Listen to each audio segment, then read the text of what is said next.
Bismillahirrahmanirrahim. Bersama saya Amelia Rafiatul Muna. Beberapa menit ke depan kita akan membahas tentang zakat fitrah dan zakat profesi. Fikih seputar zakat fitrah. Yang pertama akan kita bahas adalah tentang pengertian. Zakat fitri atau zakat fitrah berasal dari dua kata, yaitu zakat dan fitri. Sesungguhnya makna fitri dan fitrah itu sendiri memiliki dua makna yang berbeda, karena fitri itu artinya kembali makan atau membatalkan puasa, dan fitrah adalah yang berkaitan dengan kesucian dan kemurnian. Namun dalam keutamaannya sendiri, zakat fitri ini memiliki keutamaan mensucikan jiwa. Dalam istilah ilmu fikih, zakat fitri itu disebutkan ialah sedekah yang diwajibkan berkenaan dengan berbuka dari puasa Ramadan. Keutamaan zakat fitri ini bisa dilihat dari dua sisi, yaitu orang yang menerima dan orang yang mengeluarkan zakat. Bagi orang yang mengeluarkannya, maka sebagai pembersih orang yang berpuasa dari amalan yang sia-sia ketika bulan Ramadan, dan bagi yang menerimanya adalah sebagai bentuk pelonggaran beban kehidupannya. Kemudian, waktu mengeluarkan zakat ada berbagai macam. Sedangkan ulama Indonesia yang terkenal, Imam Nawawi Al-Bantani menyebutkan bahwa pembayaran zakat fitrah yang pertama adalah waktu mubah, yaitu sejak permulaan awal Ramadan. Yang kedua adalah waktu wajib, yaitu ketika seseorang mengalami dua masa atau sedikit masa Ramadan dan Syawal. Maksudnya dia memiliki waktu yang sedikit ya.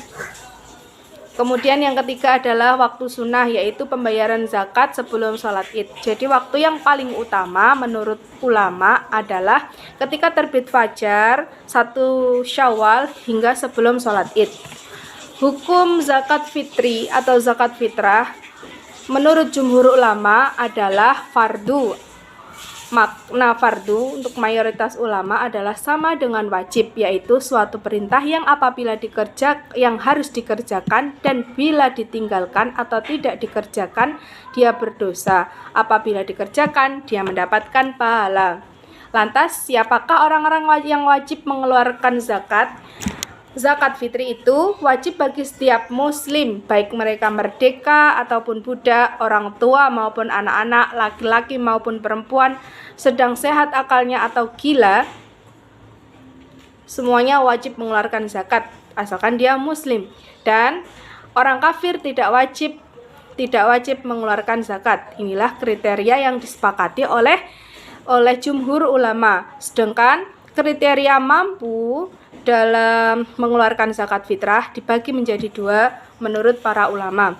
Menurut jumhur ulama, kriteria mampu yang pertama adalah mampu dalam hal dia memiliki makanan untuk dirinya dan orang yang berada di dalam tanggungannya.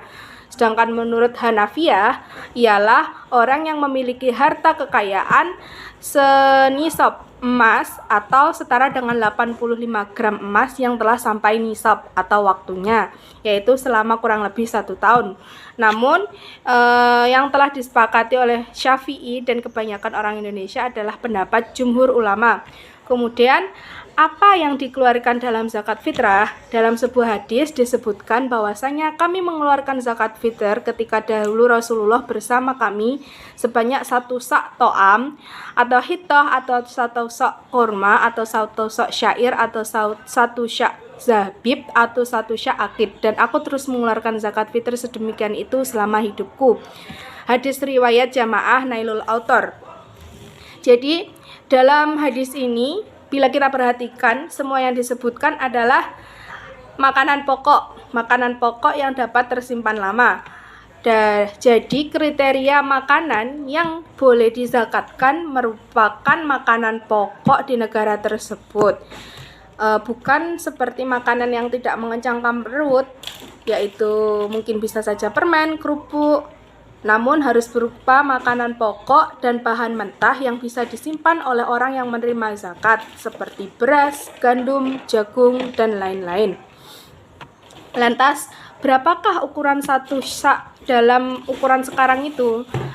Yang dimaksud dengan makanan 1 sak itu adalah 4 mud.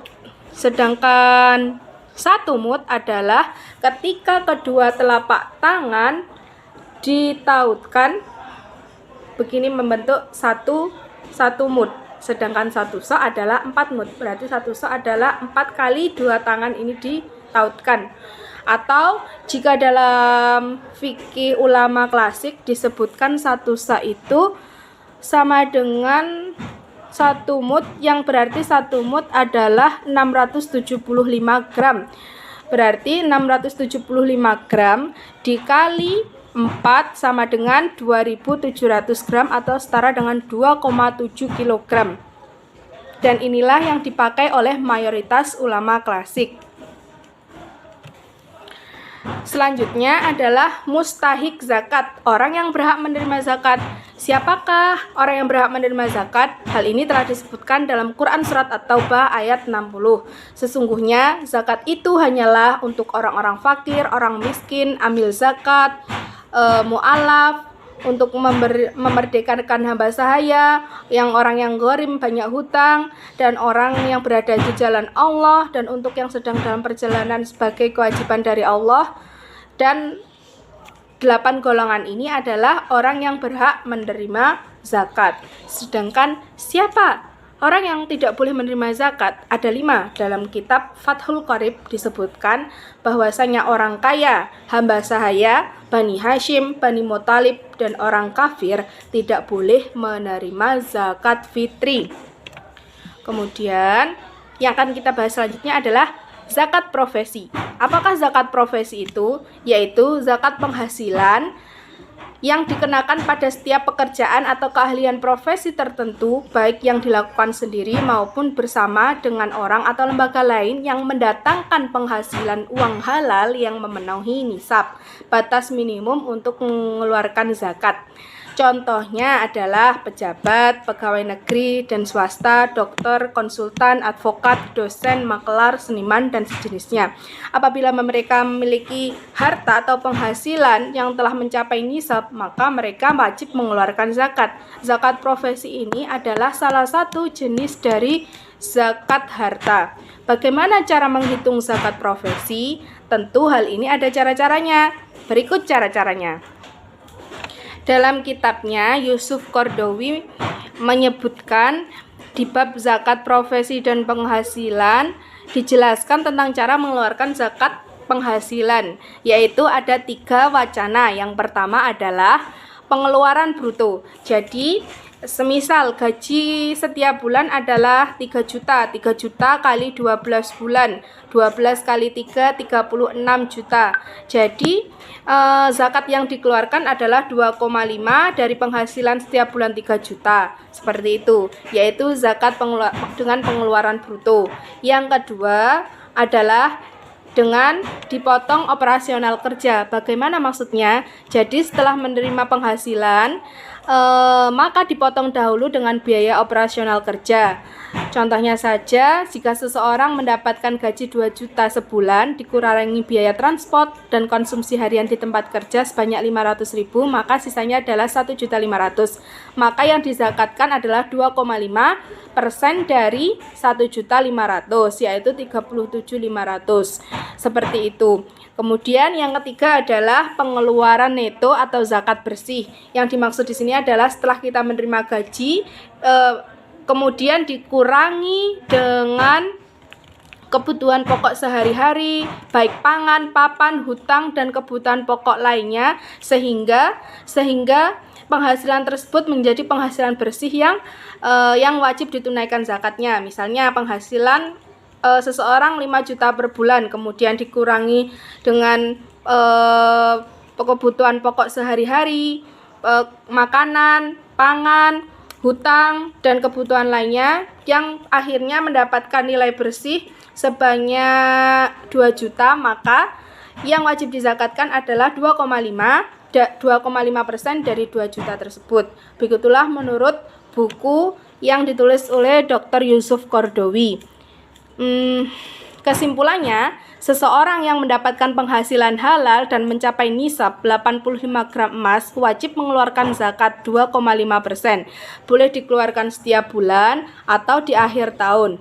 Sebaiknya zakat penghasilan ini dikeluarkan dari penghasilan kotor sebelum dikurangi kebutuhan yang lain. Ini lebih afdol dan lebih utama karena khawatir ada harta yang wajib zakat tapi tidak dizakati.